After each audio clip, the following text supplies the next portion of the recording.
Necesito que unifiquemos algunos términos, los más básicos, pero necesitamos unificarlos. Bien, ¿qué es una especie? Es obvio la diferencia que hay entre un elefante y un ratón, por irme a los extremos, y es fácil que yo te diga, esas son dos especies, amigo. Yo no sé cuáles, pero son dos. Y entonces pregunto, ¿por qué estas mariposas que se parecen tanto y créanmelo, pertenecen a especies diferentes? ¿Qué caracteriza una especie? Pongo como ejemplo estos perros, en el sentido de que morfológicamente, tamaño, peso, color, etcétera, son totalmente diferentes. Sin embargo, pertenecen a la misma especie. Y como breviario cultural, al menos para mí mismo, me acabo de enterar que ya no es Canis familiaris, es Canis lupus familiaris como subespecie del lobo, digamos. Entonces, pero todos son de la misma especie. ¿Sí? A pesar de las diferencias evidentes que hay entre ellos. Bien, especie es el grupo de poblaciones naturales que pueden reproducirse entre sí. Y lo más, algo crucial, y dejar descendencia fértil, solo entre ellos, por lo que están aislados de otros grupos. Entonces, digamos que gato más gata, pues me da gatitos, chivo más perro no me da nada, o no me debe de dar. Entonces regreso, grupo de organismos que pueden reproducirse entre sí y que dejan descendencia fértil.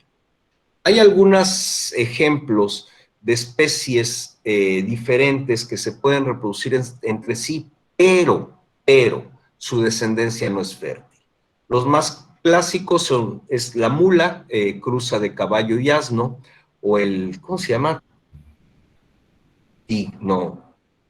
Ligre, le dicen, el ligre, que es una cruza artificial de león con tigre, pero no es fértil tampoco. Entonces, esa hibridización no puede originar especies. La mula no es fértil, entonces ahí se acabó. El ligre no es fértil, entonces ahí se acabó. No es una forma de creación de especies. Bueno, y entonces, ¿qué es una población?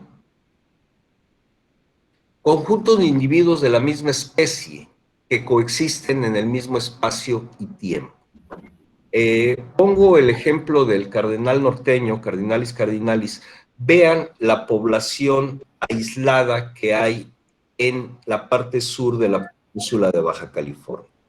Si es una población aislada del resto de la población de cardenales. Si ustedes me forzaran, yo diría que hay tres poblaciones, la del sur de México, Pacífico Sur, la de Baja California y la gran población de Norteamérica y la mayor parte del país. Entonces, son tres poblaciones de la misma especie. Les voy a dejar ahí, va para la siguiente diapositiva, pero los voy a dejar pensando, oye, ¿y las condiciones en las que están viviendo los cardenales de la península de Baja California son iguales o siquiera semejantes a las que están viviendo, por irme a la otra península, los cardenales de la península de Yucatán? Digo, la respuesta es de perogrullo, no.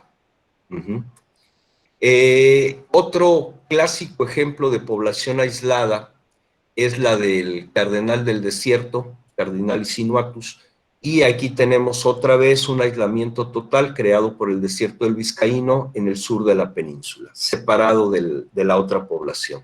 Dado que no están sometidas a las mismas condiciones, las presiones selectivas van a ser diferentes y eventualmente y dentro de no sé cuántos miles de años, podría desembocar en la formación de dos especies, es decir, que el cardenal de la península se diferenciara lo suficiente del cardenal del continente para que fuera imposible su reproducción entre sí, o si la tuvieran, esta no fuera capaz de dejar descendencia fértil. Entonces, digamos que este aislamiento poblacional es la especiación alopátrica, le decimos. Este aislamiento poblacional sería el primer paso para la creación de nuevas especies. Nosotros, como buenos hombres, tenemos la necesidad de clasificar, de ordenar, es algo que traemos innato, todo lo queremos clasificar, poner en orden. las monedas, por ejemplo. Y entonces yo puedo tratar de clasificar las monedas atendiendo a su país de origen, a su valor, a su material, su color, su tamaño, etcétera. Pero yo quiero clasificar, tengo la necesidad de clasificar. Y los seres vivos no escapan a esta paranoia, ¿no? Estos son los principales niveles taxonómicos. No pongo ahí una bola en medio, infraclase, superorden, subespecie, bla.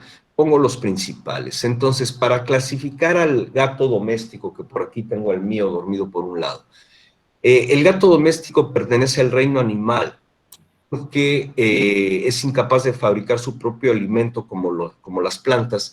Pertenece al filum Chordata por presentar columna, no es columna vertebral, notocorda, que después se convertirá en columna vertebral. Pertenece a la clase de los mamíferos por tener pelo y dar y amamantar a sus crías. El orden es carnívora por obvias razones. La familia, dentro de carnívora están los perros, están otros grupos. Félide, el género es Felis, y la especie, si no me la cambiaron, Felis domesticus. Mero detalle fino, no sé si fino, pero bueno, la especie no es domesticus, la especie es Felis domesticus, completo, el binomio latino. El hombre, y ojo, pues yo me puse mi apodo, también el hombre es así, ¿cómo diríamos? Modesto. Reino animal, filum Chordata, clase mamalia, igualito que el gato, cambia a nivel del orden primates, familia homínide, género homo, y especie, por eso decía yo que pues, yo me lo puse, Homo sapiens, hombre sabio, ¿sí? Habría que discutirlo, ¿no? Pero bueno, dos ejemplos. Con aves. Con aves me traje dos que todos conocemos. Reino, el mismo animal. Filum, la misma, Chordata. Cambia a nivel de clase. Clase, aves. Y si me voy con la gallina, orden Galliformes, familia Faisanidae, género Gallus, especie Gallus gallus. Y la paloma, la esa de la iglesia, esa que parece rata, que vea la paloma. Igual hasta clase aves, orden Columbiformes, familia Columbidae, género Columba y especie Columba livia. Y entonces, lo importante aquí, especies. Si se dan cuenta, las especies son binomios latinos. ¿Por qué en latín? Porque el latín es un idioma muerto, es una lengua muerta, no cambia. Por eso se escogió el latín. Griego antiguo a veces también. Y entonces todas las especies que plantas, hongos, bacterias, mamíferos, aves, reptiles, etcétera, etcétera, todas las especies descritas tienen acuñado un binomio latino que las identifica, el nombre científico. Si todas las especies tienen su nombre científico.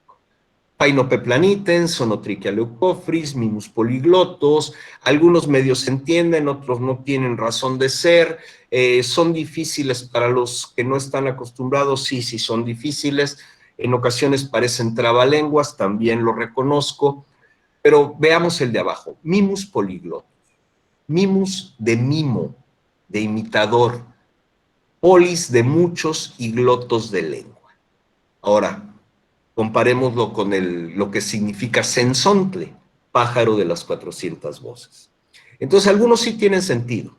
Otros, Phainopeplanitens, por ejemplo, no tengo la más remota idea. A lo mejor tiene sentido. Pero ahí están los nombres científicos, binomios latinos para cada una de las especies descritas. Insisto en descritas porque puede haber muchas que no lo estén y obvio no tienen binomio. Ok, oye, ¿qué necesidad? Recuerden que el hombre tiene la necesidad de clasificar. ¿Por qué son requeridos? Esta me gustaba mucho en presencial, aquí va a ser difícil, pero me voy a responder yo solo. ¿Por qué son requeridos? ¿Qué es esto? Es una gaviota, ¿no? ¿Y esto? una gaviota, y esto, una gaviota, y esto, pues otra gaviota. Oye, entonces todos son gaviotas, amigo. No, la de arriba es Larus hermani, arriba derecha Larus occidentalis, la de abajo Croiocephalus Philadelphia y la de al lado Larus argentatus en binomios latinos. Son totalmente diferentes, no se pueden reproducir entre sí. Y si se reproducen, hay algunos casos de Larus occidentalis con Larus argentatus, su descendencia no va a ser fértil. Entonces, yo necesito los nombres científicos para salir de mi duda de qué demonios es lo que estoy viendo. Ahora sí, alguien abra sus micrófonos. ¿Qué es eso? Un balístido. Cochito. Un balístido. Un balístido, un cochito, ¿qué más? ¿Nada más? Un pez. Un pez. Pez. Pez. Sí. Fíjate que es un animal cordado, actinopterigio, tetradontiforme, de la familia Balistidae, del género Balistes y de la especie Balistes polylepis. Al menos yo, he oído todos esos nombres comunes, y me falta uno, Excochí, le dicen en Yucatán, excochí. Pez ballesta, pez escopeta, cochito, cochi, tambor, puerco, roncudo, y Dios mío, imagínense, para ponernos de acuerdo. Hace poco estábamos con la gente de Zipacli, no sé si anda Enrique por ahí o el propio Chema, pero andábamos viendo pájaros en un ejido muy bonito, en San Simón se llama, en la Sierra de la Laguna, gente muy amable, como siempre, y ahí andábamos caminando viendo pájaros, y de pronto me dicen, es una chimba, es una chimba. Yo no la podía ver, no tenía idea qué demonios era la chimba. El problema de los nombres comunes es que cambian. Entonces, lo que para mí es un pejepuerco, a lo mejor para el otro no lo es. Lo que para mí es un pez escopeta, a lo mejor para el otro no lo es. Cambian por regiones, cambian por cultura, cambian por... Bueno. Entonces, pero si yo digo Balistes polyleptis, no tengo duda de qué es. Por eso la necedad de los nombres científicos. Aquí en Santa Rosalía también les dicen cartera. Te digo, ¿sí? Que su piel, o sea, está dura, o sea, parece dura. Es durísima, son escamas. Sí, y cuando sacan esos pequeñitos, dicen, sacaste una carterita. Sí, tengo otra anécdota de prácticamente mi familia, los pescadores del Pardito, los Cuevas. Iba el último de los viejos que se fue, Chacho Cuevas, iba con Chacho y saqué un pescado, el que sea.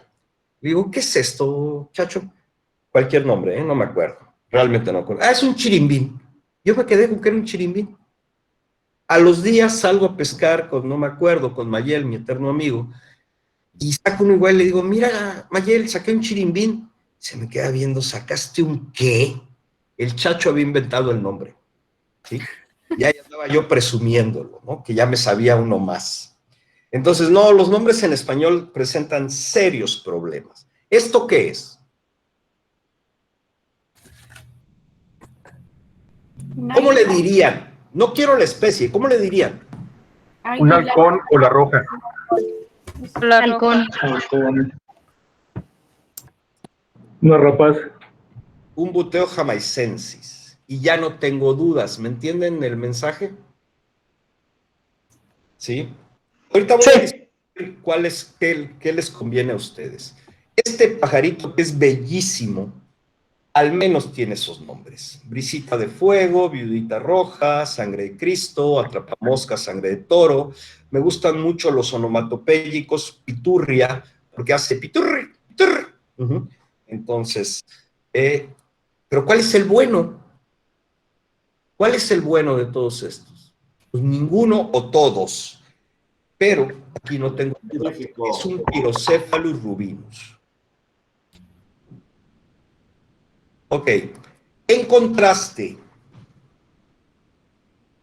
los nombres comunes en inglés están de verdad impresionantemente estandarizados y no soy pro gringo, pero están así súper estandarizados. Por ejemplo, si yo hablante del idioma de Shakespeare, digo un rock green, cualquier gente que me oiga en idioma inglés va a saber que me estoy refiriendo a un salpictes obsoletos.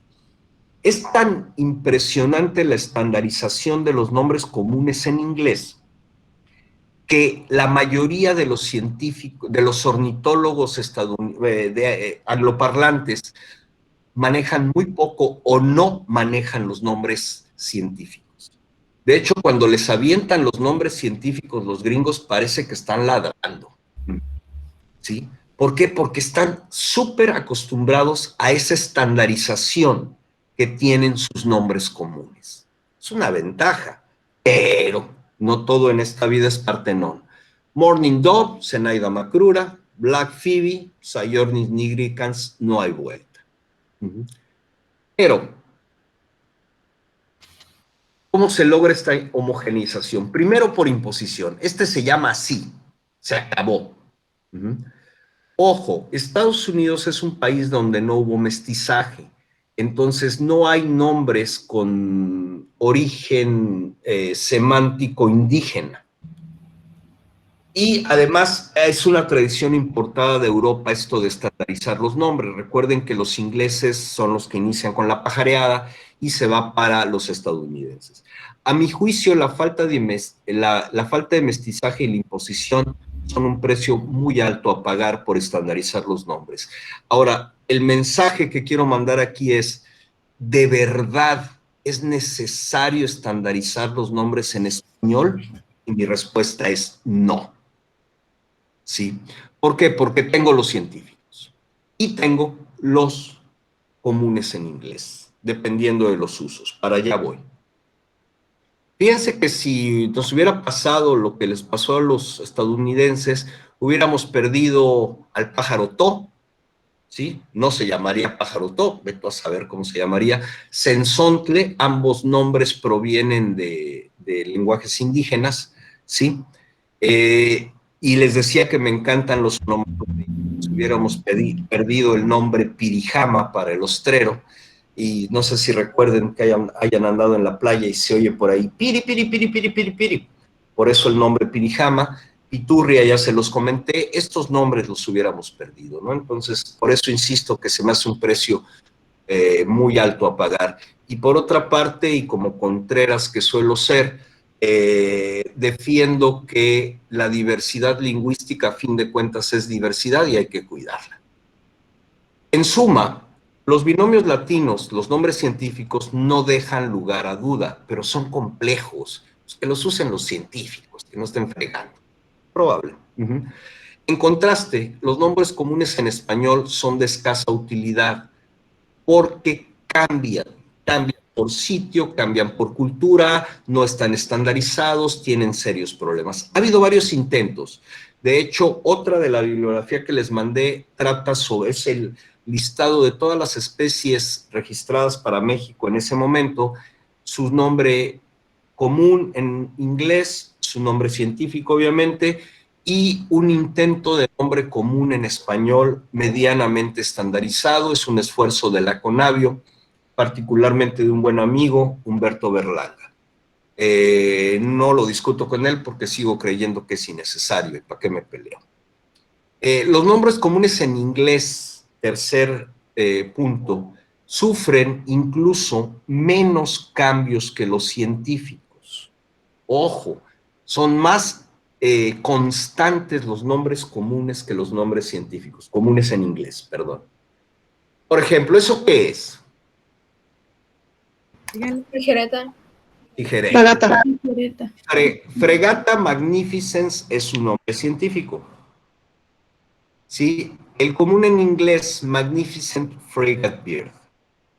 Común en español, el aceptado, entre comillas aceptado, fragata tijereta.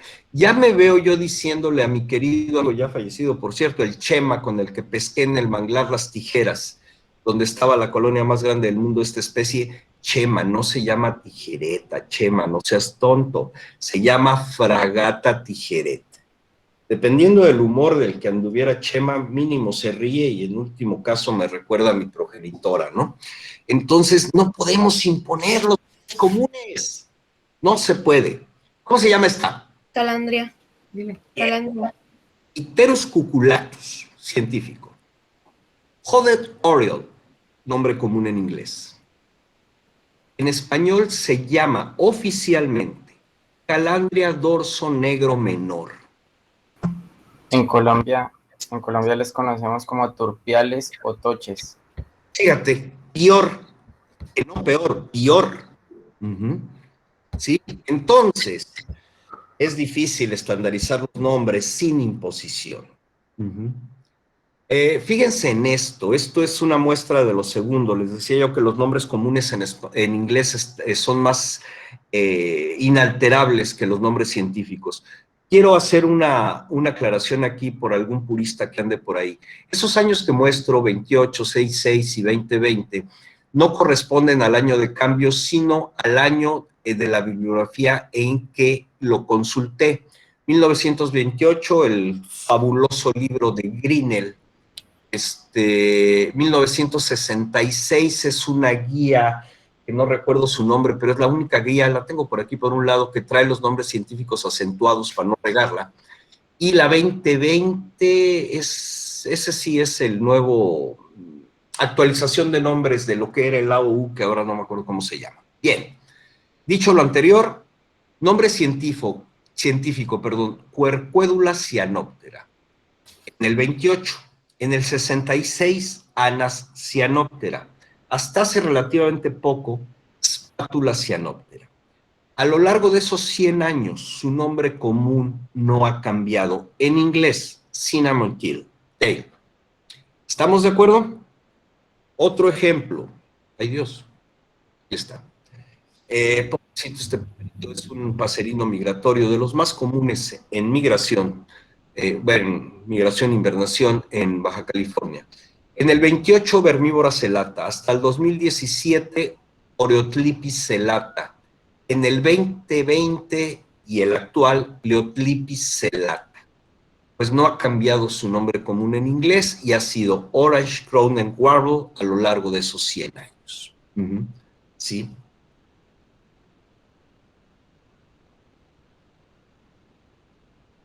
Con fines científicos, hay que usar los nombres científicos, no me queda duda.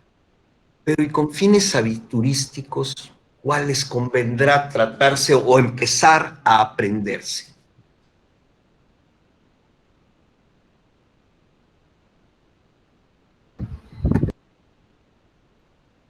Intervengan.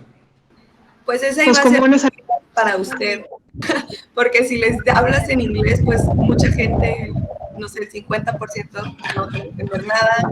Si les dices en latín, pues menos. Y pues no sé, o sea, ¿cómo estandarizas algo tan general y más siendo turístico? O sea, que puedes recibir gente de todos lados, pues ¿cómo le hacen? ¿Qué prefieres? Pues el inglés, que es el más estandarizado, que es el que pues más se puede utilizar, quizás. También de la naturaleza de las personas a las que te estás dirigiendo. Si la persona se siente a gusto con el nombre común, pues adelante. Si ellos sí exigen o quieren sus nombres científicos, pues hay que usarlo. Yo diría el nombre científico, y también diría el nombre en español que se diga en la región donde estamos. Y ya si es extranjero, pues del inglés.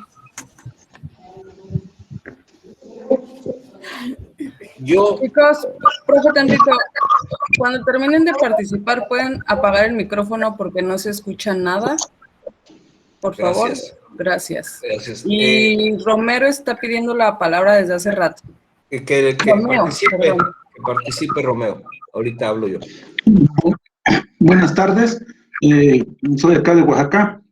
Sí, pues para mí sería importante tanto los dos nombres comunes en la localidad y nombres en inglés, porque así pues el que nos visita acá como ecoturismo pues son gente de Estados Unidos.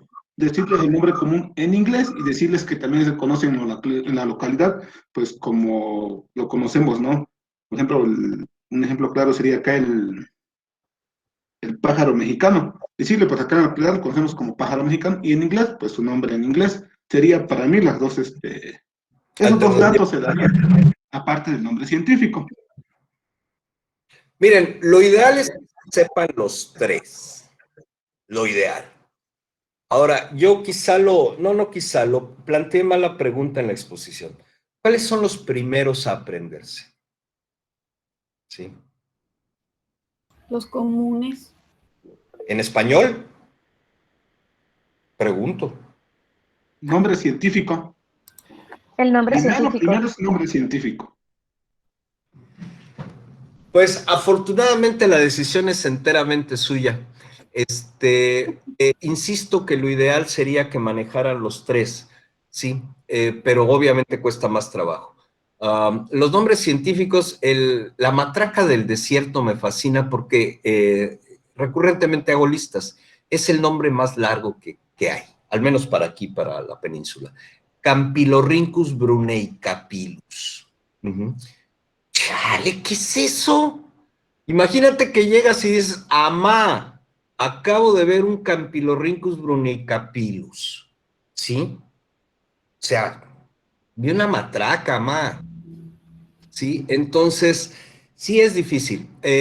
Yo insisto en algo, partiendo de que el aviturismo eventualmente va a estar basado en buena medida en estadounidenses, yo recomendaría el nombre común en inglés, no como el único, en primer lugar.